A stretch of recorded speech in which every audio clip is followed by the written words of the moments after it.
What's up, Taiwan? I'm Yvonne with news from here in Taiwan and around the world. Pedestrian priority zones could come to Taiwan's roads as soon as October.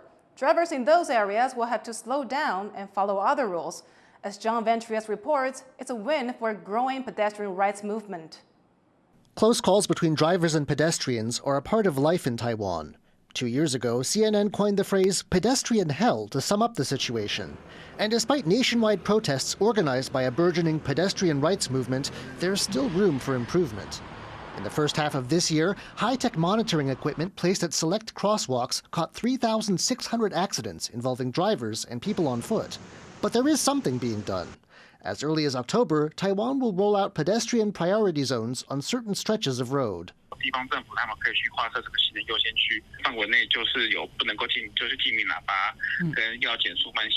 The speed limit in these zones will be 20 kilometers an hour.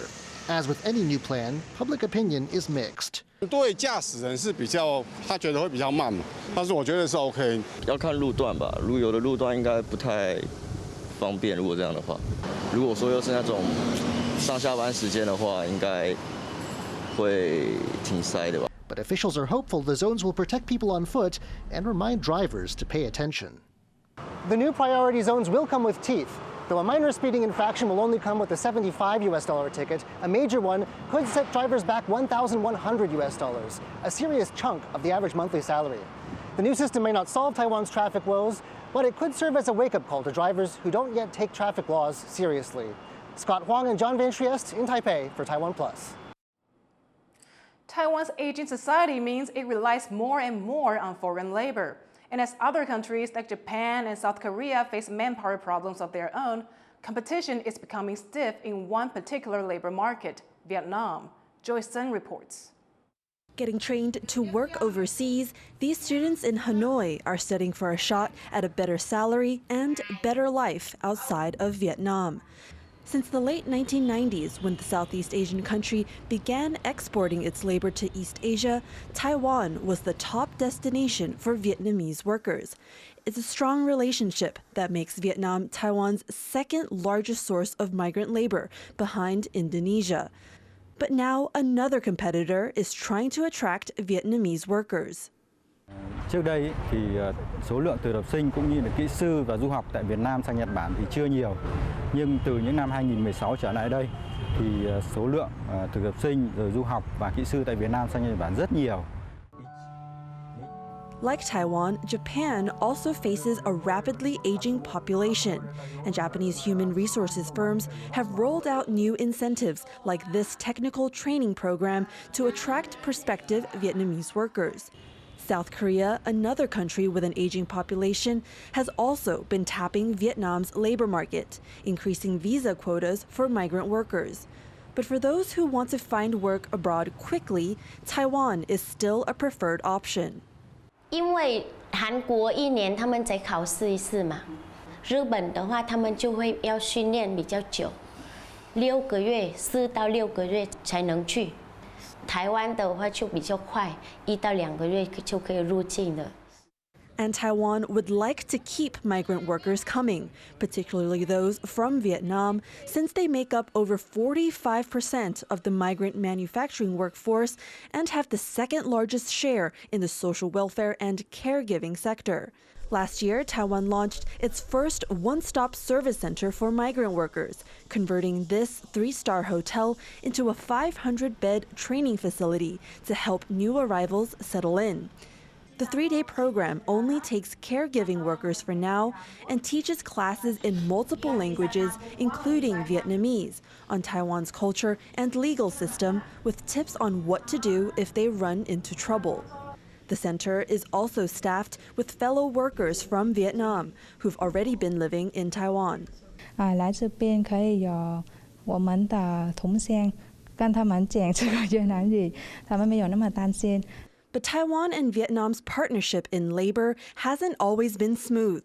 In the early 2000s, Taiwan suspended working permits for Vietnamese caregivers because of a high rate of runaways. A decade since that ban was lifted, there's been a marked improvement in relations. 因为这样的一个关系，所以其实两个国家合作是非常紧密。with a serious manpower shortage looming over most of East Asia and the region's aging society. In the face of more competition from Tokyo and Seoul, Taipei is doing what it can to ensure Vietnamese workers continue to choose Taiwan. Chris Ma, Eason Chen, and Joyce Sun for TaiwanPlus. Taiwan ends up throwing away a lot of food each year, making this one of the country's biggest issues with waste management. But one farm in eastern Taiwan is looking at a unique way of processing this waste with a bit of help from some very small friends. Chris Gorin reports. These fly larvae may not look appetizing to humans, but they do to chickens. And they may be key to solving one of Taiwan's thorniest problems, food waste. An elementary school in Taiwan's eastern Hualien County has brought its students to this fly farm to learn all about what will eventually become black soldier flies. 黑水虻是把厨余吃掉的虫。黑水虻它很可爱，然后会吃垃圾。黑水虻是黑黑的又很小的又可爱的昆虫。 The field trip not only seeks to turn student views of these bugs from gross to cute, but also to make them aware of the bigger issues. 透过这样子的导览，跟体验，刚有请他们摸一下我们的肥料嘛，那就希望说，小朋友可以把这个观念带回去给爸爸妈妈，那就厨余就是尽量爱惜惜食，减少厨余的量，有厨余的话也是要分开来。 Officials in Taiwan estimate that the country throws away about 620,000 metric tons of food waste annually. That's enough to fill Taiwan's tallest building, Taipei 101, 10,000 times. Finding a way to deal with this waste is critical, as Taiwan's garbage incinerators are already at full capacity, resulting in a growing number of trash mountains piling up around the country, waiting to be burned.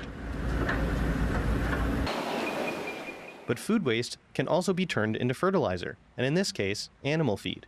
From when it hatches through its 2-week larval stage, each worm can consume 30 times its weight in food waste. The fattened larvae not only become a high-protein meal for chickens, but also help with another waste problem, manure. 这边呢，有没有闻到很臭的味道？没有。对，这是因为黑水虻那转换成很有效的菌让这个菌呢除了被鸡吃以外，剩下繁殖在这个地方一样做。 非常大的功能叫去溶解鸡的粪便。 Each year, Taiwan chicken farms create about 2.2 million metric tons of manure. While some of this can be used as fertilizer, it's estimated that around 70% goes unprocessed. The fly's own feces can be used as fertilizer too, providing benefits throughout the insect's entire life cycle. While these fly farms are relatively small in scale, they offer a glimpse into the many possibilities for managing the country's waste, rather than just throwing it in the bin. Eason Pan and Chris Gorin for TaiwanPlus. A century-old dance troupe is showing off its historic gear in a new exhibition. The Beigong Flying Dragon Troupe has performed at religious festivals for generations in Taiwan's central Yunlin County.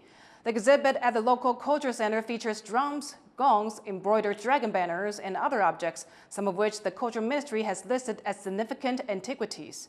The troupe hopes to educate the public about its art and its place in Taiwan's history. Thank you for watching What's Up Taiwan. You can visit the TaiwanPlus website or follow our social media for more stories from Taiwan and around the world. Now, before we go, check out this footage of an Estonian man crossing from Asia to Europe on the slack line above Istanbul's Bosphorus Bridge. I'm Yvonne. Take care, and I'll see you next time.